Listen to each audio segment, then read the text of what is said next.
لا حول ولا قوة إلا بالله العلي العظيم. أعوذ بالله من الشيطان اللعين الرجيم. بسم الله الرحمن الرحيم. وقل للذين لا يؤمنون اعملوا على مكانتكم إنا عاملون. صدق الله العلي العظيم. السلام علیکم ورحمۃ اللہ وبرکاتہ۔ اللہ تبارک و تعالیٰ کا شکر ہے کہ میں نے سورہ مبارک ہود کی آیت نمبر 121 کی تلاوت کا شرف حاصل کیا، جس کا ترجمہ یہ ہے کہ اور جو لوگ ایمان نہیں لاتے ان سے کہہ دیجئے کہ جو کچھ تمہارے بس میں ہے اسے انجام دو، ہم بھی انجام دیتے ہیں۔ یہاں لفظ استعمال کیا گیا ہے اعملوا، اپنے مقام پر عمل کرو۔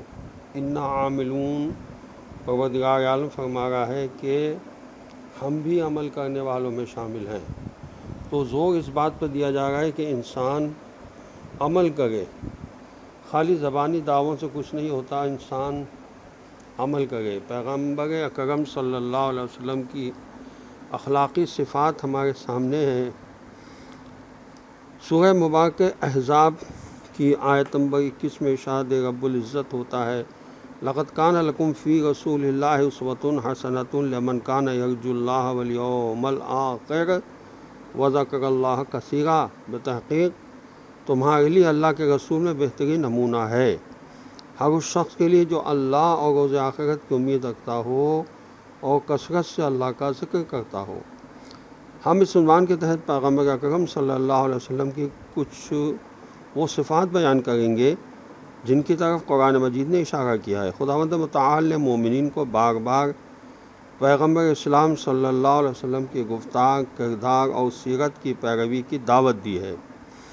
مندرجہ بالا آیت کے مطابق پیغمبر اکرم صلی اللہ علیہ وسلم زندگی کے تمام شعبوں میں مومنین کے لیے بہترین نمونہ عمل ہیں۔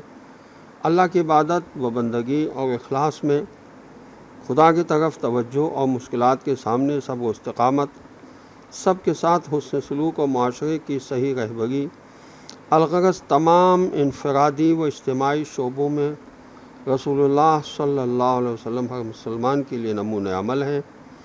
مندرجہ بالا آیت میں اللہ تعالیٰ نے اپنے خوبصورت ترین کلام میں حضرت صلی اللہ علیہ وسلم کو کامل اور حقیقی اسوہ حسنہ کے طور پر متعارف کروایا ہے اور مومنین کو آپ صلی اللہ علیہ وسلم کی سیرت پر عمل پیرا ہونے کی دعوت دی ہے۔ اصول کافی کی جلد 1 صفحہ 90 پر حدیث نمبر 5 ہے۔ امام علی علیہ السلام فرماتے ہیں کہ میں محمد صلی اللہ علیہ وسلم کے غلاموں میں سے غلام ہوں۔ اسی طرح کہتے ہیں کہ دینے والا ہاتھ لینے والے ہاتھ کے اوپر ہوتا ہے۔ قناعت ایک ایسا زیور ہے جو انسان کی عزت و وقار کو بڑھاتا ہے، اس لیے جتنا ممکن ہو سکے انسان قناعت کرے اور دوسروں کے سامنے ہاتھ نہ پھیلائے، کیونکہ دوسروں کے سامنے دست سوال دراز کرنا انسان کی عزت و ہیبت کو ختم کر دیتا ہے۔ دوسروں کے سامنے دست سوال دراز کرنا انسان کی عزت و اہلیت کو ختم کر دیتا ہے۔ حضرت علی علیہ السلام کا ارشاد گرامی ہے بھیک مانگنا ایسا ذلت کا طوق ہے جو صاحب عزت سے اس کی عزت اور صاحب حسب سے اس کا حسب چھین لیتا ہے۔ ظاہر ہے کہ ہمیں جس زمانے میں بھی ہم ہیں اس سے واقف ہونا ضروری ہے۔ بحار الانوار کی جلد 78 صفحہ 269 پر امام جعفر صادق علیہ السلام کی حدیث ہے کہ اپنے زمانے سے واقف انسان پر شکوک و شبہات حملہ آور نہیں ہوتے۔ حضرت علیہ السلام کی حدیث ہے بحار الانوار کی جلد 78 صفحہ 80 پر کہ انسان کی معرفت کے لیے یہی کافی ہے کہ وہ اپنے زمانے سے واقف ہوتا ہے۔ اور غوغا الحکم میں حضرت علیہ السلام کی حدیث ہے کہ اپنے زمانے سے اچھی طرح واقف انسان وہ ہوتا ہے جو اس کی نئی نئی ایجادات پر تعجب نہ کرے۔ حضرت علیہ السلام کا یہ بھی ارشاد ہے کہ جو زمانے پر اطمینان کر لیتا ہے زمانہ اس سے خیانت کرتا ہے، اور جو اس کی عظمت پر بھروسہ کرتا ہے وہ اس کی توہین کرتا ہے۔ یہ بھی حضرت علیہ السلام کی حدیث ہے غوغ الحکم میں کہ زمانہ اہل زمانہ کے ساتھ خیانت کرتا ہے، جو زمانے کو غازی کرنا چاہتا ہے وہ اس سے غازی نہیں ہوتا۔ زمانے سے مراد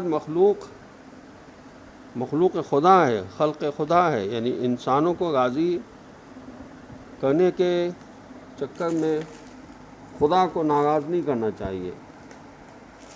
انسان کبھی کبھی لوگوں کو خوش کرنے کے لیے خداوند عالم کی نافرمانی کر لیتا ہے، اس کے حکم کے خلاف چلا جاتا ہے۔ اس سے اللہ ہم سب کو بچائے۔ السلام علیکم ورحمۃ اللہ وبرکاتہ۔